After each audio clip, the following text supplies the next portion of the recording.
Ever wondered how Boruto would be able to reverse all the destruction and casualties caused by Kawaki in the future? The way everything has turned to ruins. There is no way a lot of people did not lose their lives when Kawaki decided to end the shinobi world. But the real question should be something else. The damage has been done and the culprit might also face the typical shonen fate or something worse. Still, there is no way for Boruto to compensate whatever Kawaki did. So would he be able to bring the dead back from life, or has the Hidden Leaf village advanced so much that they would get good just under a year of this catastrophe? Well, what Shikamaru revealed about the village budget says the opposite, which leaves us with only one massive possibility. In the words of Amado, is something only possible within the domain of gods, a place that humans aren't supposed to enter. This simply means that Boruto would need some broken shinjutsu to fix everything shattered by Kawaki. But what exactly is this domain of gods? And apart from being a metaphor to the divine miracles and the title for chapter 75, could it be something of much more significance, which would turn around the whole story of Boruto? Kishimoto stated that he has been inspired by the Matrix movie for Boruto, which was also full of sci-fi concepts like simulation and artificial intelligence. So how would the domain of gods turn the whole world of Boruto into a cosmic simulation, with the Otsutsuki gods being the programmers, omnipotence being the coding language, and chakra as the processing power? Well, that's what we are about to find out, so make sure to subscribe for some good luck and let's begin. From a very long time, I have been noticing a lot of Dragon Ball symbolism, Easter eggs and influence on the series of Boruto, especially the time skip. While I have talked a lot about the similarity between some sequences, characters and events in the past, there is something more that I feel like the story is deriving from the work of Toriyama, and I don't see anyone talking about this. The whole extension of the world building framework that the author of Dragon Ball used to elevate the story, from grounded human level threats to aliens and eventually gods, is now being used in the Naruto franchise. It's almost like Kishimoto and to some extent Kishimoto are walking down the same path that Toriyama laid out decades ago. In the early days of Naruto, everything was rooted in the shinobi world. The conflicts were driven by ideology, clan rivalries and rogue ninjas. Jutsus felt like tactical tools. They were indeed magical, but still grounded in training scrolls and bloodlines. The power system was impressive, but still tied to human limitations and traditions. It's very similar to how the original Dragon Ball handled its setup, where martial arts dominated the world, and iconic techniques like the Kamehameha were seen as a rare and almost mythical feat. Sure, Goku had a tail and some quirks, but he still was a beatable fighter in a world full of humans, mercenaries and androids. But then the shift happened, just as Dragon Ball Z introduced Raditz and suddenly revealed the alien heritage of Goku. Naruto Shippuden on the other hand pulled a similar move with Kaguya Otsutsuki. Kaguya's arrival reframed the entire origin of chakra and pushed the series into an extraterrestrial narrative. We find out that chakra wasn't just a mystical force tied to the sages of the planet, it was actually brought by a celestial being. This reveal made Naruto's powers and his reincarnation status feel eerily similar to how Goku's power came from being a Saiyan, and that's the same Toriyama style reveal. The strength of the protagonist was never just training, it was destiny, bloodline and cosmic scale all along. And it didn't stop there. When Dragon Ball Super brought in Beerus, the god of destruction, it opened a whole new layer of storytelling. The multiverse, the concept of the mortals challenging gods, and divine transformations like Ultra Instinct gave the series an infinite potential. And now in Boruto, the reveal of Shibai Otsutsuki is doing the exact same thing. A being who transcended mortality, consumed countless worlds, and has left behind abilities so broken that they might as well be divine. In a nutshell, the idea of evolving the narrative from a strongest ninja contest to a war between beings who control space, time and reality is a crystal clear Dragon Ball move. So while the credit goes to Kishimoto for steering Boruto into this new direction and even altering the ending that Kishimoto originally had in mind, it's hard to ignore the Dragon Ball fingerprints all over this path. What was once a tale of ninjas and chakra scrolls is now walking hand in hand with the franchise, which began with martial arts tournament and ended up with gods battling in the void. Looking at how Dragon Ball Super expanded its universe, it didn't just introduce a single god of destruction, instead it revealed an entire celestial assembly of such beings, each ruling over their own universe. This makes it a remarkable narrative technique, which has enhanced the overall essence of the universal expansion of the story. And judging by how Boruto is dropping hints after hints, such as the mystery gods who have changed the past, a divine realm called the domain of gods, which may be the resting place of every ascended deity, and also the broken Otsutsuki panels, whose corresponding celestial creatures are nowhere to be found, seems like something really huge is being cooked by the authors for the future of the story, with chapter 75 acting as the foundation to all of it.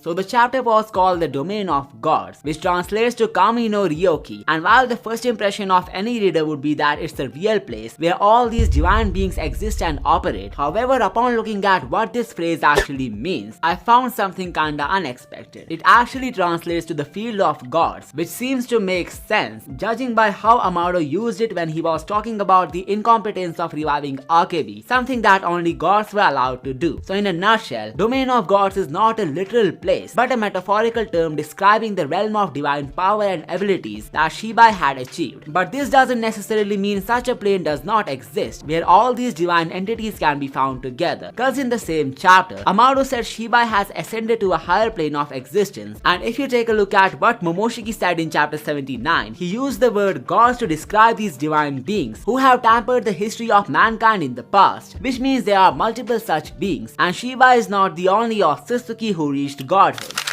This gets further clarified in chapter 5 of Two Blue Vortex, where Jura identified the Senringan of Aida at first glance. This means he saw some Otsutsuki use it before, which could be one of the missing ones, whose sigils have been destroyed. And since Shibai doesn't have a Senringan, it means there is some other Otsutsuki whom Jura saw back when he was a Tentail. So going by that logic, if that mystery Otsutsuki was the partner of Shibai, then he has either been sacrificed for good, or he too has become a god just like Shibai, which explains what Momoshiki meant when he used the plural form of a god to describe these beings. Now the question remains, if those divine entities had revamped the history of humanity, so where are they right now? Well, the easiest assumption would be the same higher plane of existence, which has become the abode of Shibai. They could have also left behind their mortal remains to transfer themselves to a higher dimension, and by this we could conclude that there is actually a shared realm of these beings where they all dwell together. It's a strategic way to introduce new characters or gods who would have their own story and might even try to shape reality in their own way. But since Shibai has been nourishing Boruto, maybe he is turning him into an ultimate singularity, the one who would destroy the evil divine counterparts, similar to what happened in the sci-fi manga of Kishimoto, Samurai 8. So while we could anticipate a battle of gods type of twist in the story, is there any chance for Boruto to actually enter this domain of gods just to change everything? Well, looking at the mortal limitations that have been well established in the story, I think the answer may be a yes, and here is why. Kawaki from the future has become a merciless tyrant who believes he has successfully ended the age of shinobi, and if by the end he means he has killed them all, then judging by the human boundaries, Boruto would most likely not be able to undo his actions, and that would mark the time when he would have to resort to the domain of gods. Now this is where it all gets more interesting. According to Momoshiki, Amado doesn't know about Aida's magic spell, which is omnipotence, and that kinda makes sense, cause if he actually knew about it, then he would simply have to figure out a way to make Aida use this ability in bringing back Akebi. He would have saved so much time by doing that, since the omnipotence itself belongs to the domain of gods. And by this we can conclude, in order for Boruto to revive everyone who got killed by Kawaki, there is only one single way for him to do so, and that is to unlock a divine power as potent as the omnipotence. But if that's not possible, then he could simply resort to something more sensible, and that is to pray to a god. That's right, we might actually see Boruto worshipping Shibai or Otsutsuki or some other such deity for the sake of the shinobi world.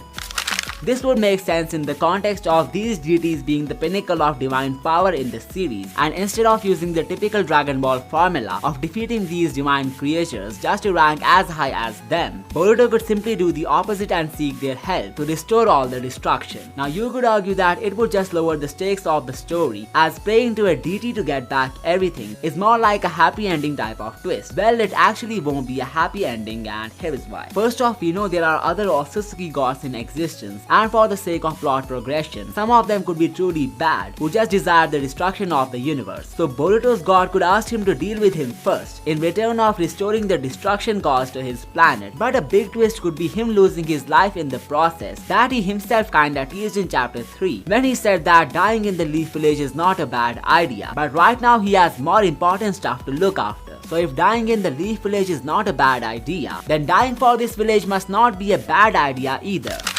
This implies that Boruto could actually lose his life fighting some enemy if it's for the sake of his close ones and Konoha. So him sacrificing himself for a better future is kind of a plausible plot twist, and there is one huge reason which could potentially push him that far, and that is the reaction of his parents once they are brought back from the dimension of Kawaki. The theory takes an emotional turn from here and adds some fuel to Boruto's final farewell, so make sure to hit that sub button if you enjoy this. There has been a debate going on for whether Naruto and Hinata have been affected by omnipotence or not. Sure, they were in the dimension of Kawaki where time seems to slow down or some similar logic, but assuming that would justify them not being affected would have only played out if Kawaki himself was frozen in this plane. Basically, if a dimension is timeless, it means time doesn't pass, meaning there is no before or after, no sequence, and no progression. All events, if they exist at all, are frozen, cause movements, change, or thought inherently require time. Now, since Kawaki is able to move freely, perceive, think, or travel through it, as evident in the first chapter, for him to do anything, even raising an eyebrow, is a sequence of actions which requires some sort of muscle movement, and that particular sequence demands time, even if it's imperceptibly fast. So if Kawaki can move within his so-called timeless dimension, then time must exist at least locally or subjectively, otherwise he himself would be frozen, just like his victims. So the argument for this realm lacking the flow of time has already been debunked, which means it must act like a normal dimension. And since Code was present in the Ten Tails realm when omnipotence took place, the fact that he got affected from this spell only means one thing: Naruto and Hinata are not safe from its effects, which means to them Kawaki will be their real son, and Boruto will be the merciless beast who tried to kill him ruthlessly. Now think of a scenario where Naruto shows gratitude to Boruto for sparing Kawaki's life. It would likely break him down emotionally to the point of wanting to sacrifice his own life for a better future. And if there would actually be a better outcome by him giving up on his own life, then he would definitely take that as his final mission for the sake of the ninja world. This may be why his life is full of unconditional hardships and obstacles. It's all because an Otsutsuki god is preparing him for a universal mission just for the endgame of the story. If you are interested in more such theories, make sure to check out these videos right now. I will see you next time.